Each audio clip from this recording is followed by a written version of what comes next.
It's true that in history, humans have always found novel ways to kill one another, but none have had the artistic flair, if you can call bumping someone else off artistic, as the act of dueling and swordsmanship. For those not in the know, the lead singer of Iron Maiden, Bruce Dickinson, is a keen fencer, and was once even ranked 7th in Britain in the men's foil discipline. And back in the 1980s, he even used to practice his cuts, thrusts and parries with the British Olympic squad.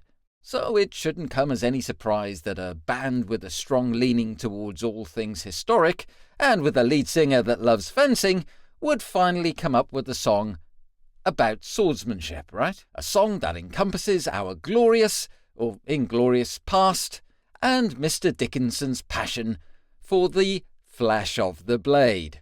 You see what I did there?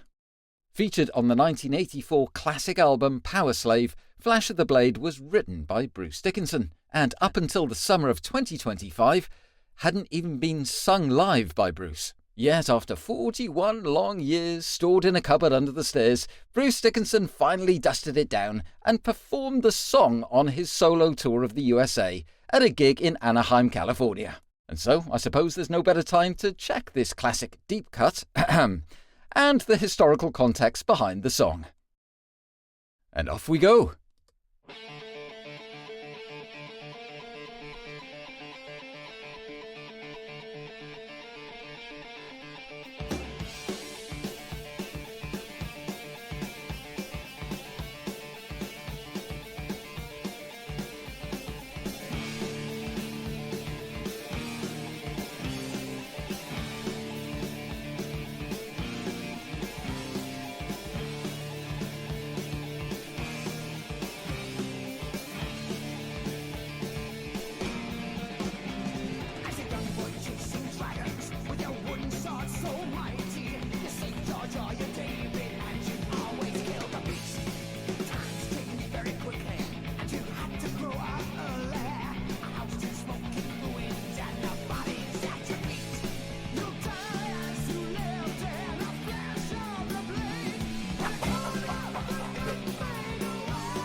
Oh yes.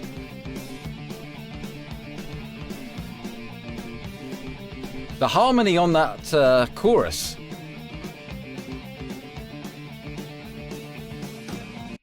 Okay. First of all, it's that drum beat, right? Just gets you into it. And there's the harmony on the chorus. I mean, that has to be Bruce doing like an overlay voice on that. I'm sure it's not Steve Harris on that high note. Okay, let's have a look at the text, shall we? As a young boy chasing dragons, with your wooden sword so mighty, you're St. George or you're David, and you always killed the beast. Times change very quickly, and you had to grow up early. A house in smoking ruins, and the bodies at your feet. Yeah. I think we're essentially being told a story about someone, aren't we? So this kind of young guy is sort of holding fantasies of being a good guy, right? You know, it's he imagines himself slaying dragons or anything else as being bad. So you got St. George, and he killed the dragon, and there's also a reference to David and Goliath. Although David didn't actually use a sword to kill Goliath, he used that slingshot thing, didn't he? But still, it's very much the perception of imagining himself as the righteous hero. The guy who saves the day, right? Times change very quickly, and you had to grow up early. A house in smoking ruins, and the bodies at your feet. Well, it's kind of like the reality of life now kicking in. Times change, so time has moved on. So it sounds like this individual is, well, he's living during a period where there's extreme violence and war. A house in smoking ruins, bodies. So we've gone from the innocence of childhood fantasy. This guy is forced into the grim reality of, and I guess we're talking about swordsmanship. I'm guessing the 16th century, because it was around that time. The 16th century is when swords like the rapier would be invented, and they kind of changed everything in warfare. And that type of sword would remain prominent up until the 17th century, when, of course, pistols and muskets and all these would then become the primary weapon on a battlefield. But in the 16th century, the rapier became this new elite weapon of choice. So I'm guessing it's that period. You'll die as you lived, in a flash of the blade, in a corner forgotten by no one. You'll die as you lived in a flash of the blade. So yeah, the sword is the prominent weapon, right? So it's definitely before pistols. So 16th century. In a corner forgotten by no one. Across the land, I suppose. Widespread. You lived for the touch, for the feel of the steel. One man and his honour. Yes, one man and his honour. So I mentioned the rapier sword, right? Well, when it emerged in the 16th century, it was like the turning point in the history of weapons. So before, this type of sword, you had the Middle Ages and you had these massive broadswords. So, we've all seen the images of reenactments, of these guys in knights in armor with these massive swords. It's kind of very much brute force. But the rapier was designed for precision, precise thrusts. And it was essentially the adaptation to the changing fighting techniques and also social structures of the Renaissance. Because life was changing now. We were coming out of the Middle Ages or the Dark Ages or whatever you want to call it. And the reason why I say social structures, because the rapier wasn't only a weapon. It also embodied the values and ideals of nobility, no less. Yeah. And it was closely linked to concepts of, honor and social status, And in fact, back then, people would have, paintings done of themselves, and they would be, standing there with the rapier sword in a belt or whatever. And it was, like I said, a sign of status. Right, let's get back to the flash of the blade, shall we?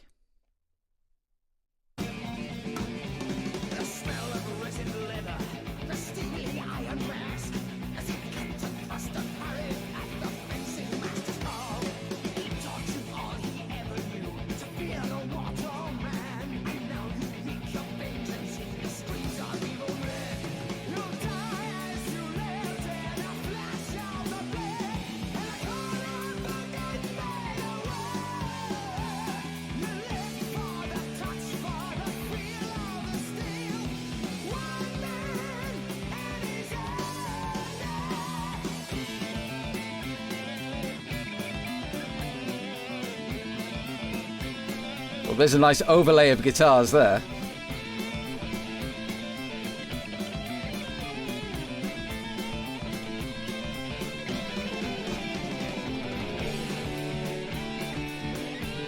Yeah, I mean the twin guitars.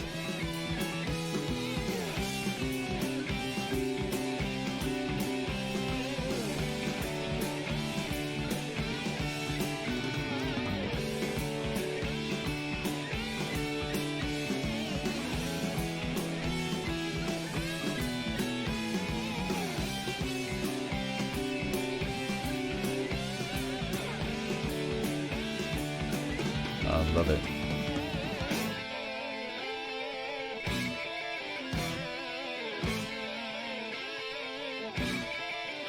Renaissance guitar work here. That's great. Okay, I'm just going to quickly stop it because we're going into another chorus, you can tell by the drums. I forgot how great this song is. So, we continue with the story of this guy who's growing up in this world in the 16th century. The smell of resined leather, the steely iron mask, as you cut and thrust and parried at the fencing master's call. He taught you all he ever knew, to fear no mortal man, and now you'll wreak your vengeance in the screams of evil man.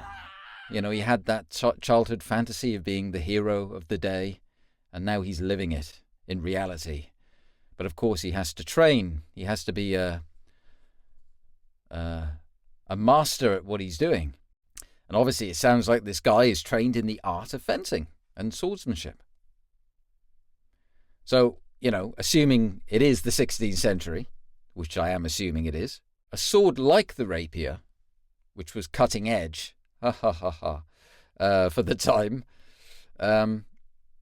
it did have renowned schools of fencing during this period.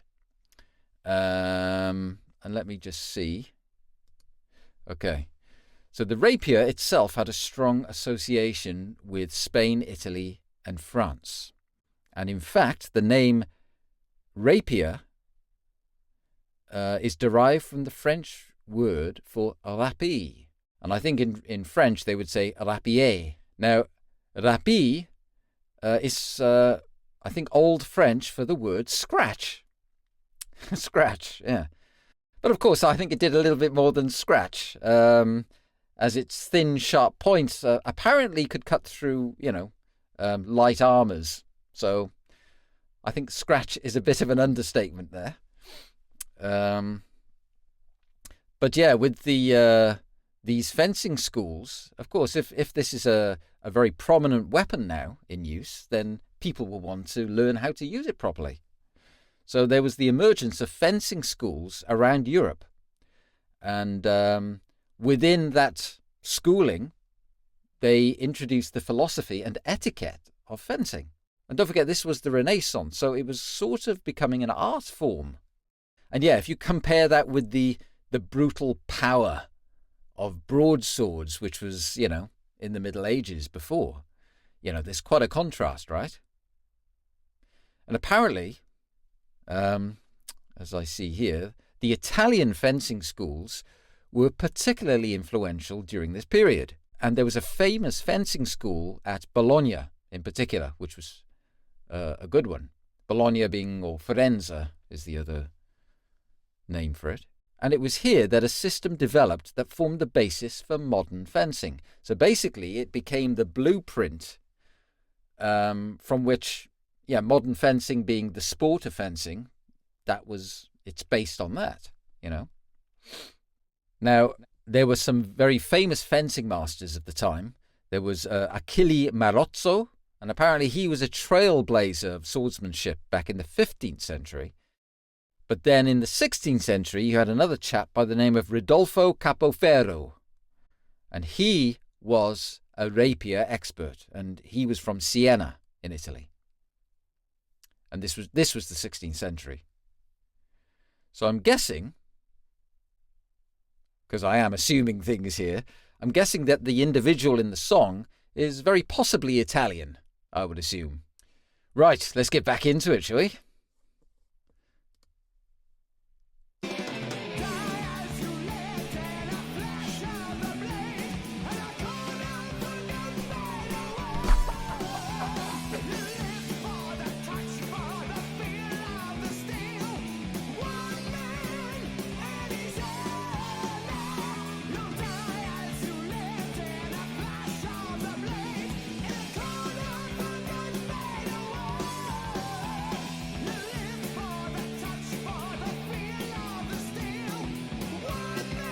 The harmony on that.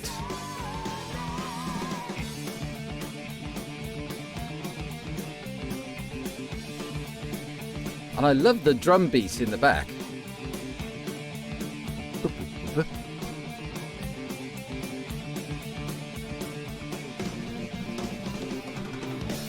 Boom. Wow. Yeah. Classic Maiden, that is. That is classic Maiden. And I'll be honest with you, this song provides so much nostalgia for me because it was a period of time in my youth when you would be waiting for an annual release of Maiden. Because back then it was like every year you'd get a new Maiden album. Every year you knew you had one album and 2 singles. And I remember on the back of the 7-inch singles, then you would have the tour dates of the up and coming tour. And yeah, we're talking kind of early to mid 80s, right, when all this was happening. And Maiden at that time, at least in the UK where I was living, they were still playing theatres. I mean, they were playing like St David's Hall in Cardiff and Colston Hall in Bristol. They even played down in Cornwall. And yeah, you know, they weren't playing arenas or anything like that back then. And I think, yeah, looking back, we were kind of really spoilt because you had an amazing Maiden album every single year, and you had 2 singles coming out, and you had them coming to local theatres. I mean, they even played in Cornwall. I'm not sure, was it St Austell they used to play? But anybody who's not from the UK, Cornwall's a beautiful place, don't get me wrong, but it's not exactly the centre of the universe. But Maiden used to go and play there, you know, and that's, wow. It's weird to think, really. But I, as a song, I've always found it great. And as I said a bit earlier, I'd really forgotten how good this song was. Because it's I'll say it again, it's a deep cut, yes, and it's about swordsmanship. But it really is. Bruce Dickinson, being such a passionate guy about fencing, he must have loved creating this song. He must have loved that. And I'm sure, you know, the fact that he played it after 41 years, you know, because he'd never sung it live before. I'm sure he must have some kind of affection for the song. So yeah, Flash of the Blade, 16th century swordsmanship, a killer deep cut. Up the irons.